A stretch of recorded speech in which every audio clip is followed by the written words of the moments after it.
Good morning, everyone. You might think this is that original video I posted up here at Paulina Lake, but the Great Kokanee Controversy. I am reshooting it, so check out that video right afterwards. This is the video that connects the two of the Great Kokanee Controversy. So here's how it worked out. Someone saw the original video called State Troopers for the way I hooked one of the fish. So let me give it to you straight. There's two laws. One I was following, one I didn't know that apparently I was breaking. So there's the law of no waste, as it states that if you throw back a fish that's dead or dying, that's poaching. You're not supposed to throw back a fish that is dead, or you know to be dying, possibly die, because it's waste. It's the law I've always followed. There's also the snag law, which, as is written, is mainly for people who are intentionally snagging. What is snagging, you ask? Well, most of the time it's when you're in a river or body of water where you can see the fish, and you try to put up multiple hooks on there and rip your way through it to snag one of the fish. You're not caring about fishing, you're just trying to snag and bring in fish. Well, that's also considered poaching and illegal. However, this is where the gray area is. If you accidentally snag a fish, as what happened a few weeks back in my video, down at 50 feet, there's no way you can intentionally snag a fish down that deep. Nor did anyone say I did, or maybe they thought I did, but not in the eyes of the law. But here's the kicker.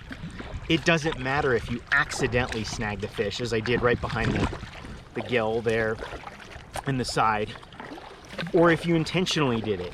You have to act like you intentionally did it and throw back the fish. Even in that case, a fish you brought up from about 50 feet, snagged in the side, bleeding, probably going to die.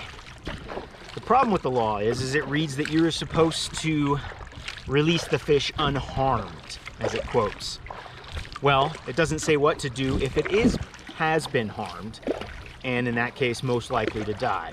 I didn't know it until I talked to the state trooper, is that you're supposed to break the no waste law by throwing back a dead fish to fulfill the snag law, even if it's unintentional. So the basics of it are, if a fish is not hooked in the mouth, that law trumps all other laws and you throw it back, even if you didn't intend to do that. Doesn't say that, again, not clearly outlined in the law, and therefore I'm fighting it. Because that's what this show is really about.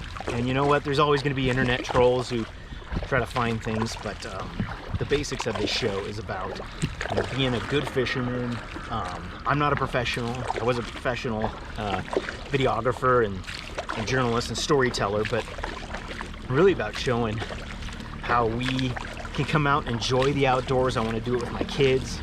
You know, I try to teach them the rules and follow the rules, but there's always things in the rules, as you know, that are unclear. And I hope we share with people. That's why I'm doing this video, because about 90% or more of the people I've talked to, and some have fished all their lives, have always, you know, sided with the no waste law when it comes to getting a fish. You know, whether it's 50-50 on where it's hooked, but always following that. Well, if you can release it, it's just, most of the time, if you can release it, it releases itself, as maybe some of you saw in that original video. But if you bring it in the boat, and especially from that depth, it's hooked the way it is, it's bleeding, I've always thought, well, you just don't waste the fish. You have to count that as part of your limit. So I now know that not to be the case, but you would know by reading the rules. So that's why I'm sharing it with you. If you follow and you've always been taught no waste, you know, don't waste a fish, well, that rule gets thrown out if you've accidentally snagged it. I mean, if you intentionally snag it, you're already doing one thing illegal, but the law kind of makes a guilty party out of someone who unintentionally did things, but that's the way it works. So that's the Great Kokanee Controversy. I'm still fighting it. I'll keep you updated on it because I think the rule is unclear.